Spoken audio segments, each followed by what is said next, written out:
ఎగువ రాష్ట్రాల కురుస్తున్న వర్షాల వల్ల కృష్ణా నదికి స్వల్పంగా వరద నీరు చేరడంతో నారాయణపేట జిల్లా మక్తల మండలం చిన్న గోప్లాపూర్ భీమా ఫేజ్ 1 పంప్ హౌస్ నుండి మక్తల మండలంలోని సంగంమండి మరియు బత్పూరు రిజర్వాయర్లు నింపేందుకు నీటిపారుదల శాఖ అధికారులు రైతులతో కలిసి విడుదల చేశారు.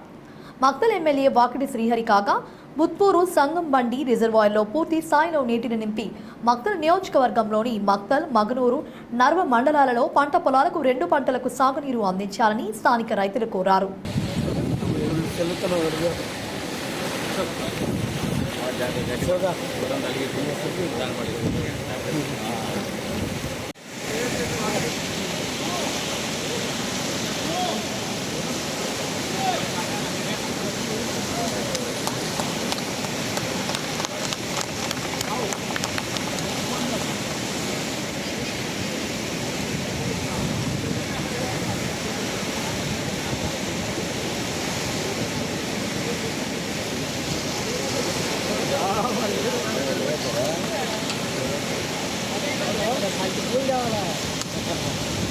పూలు అయితే మేము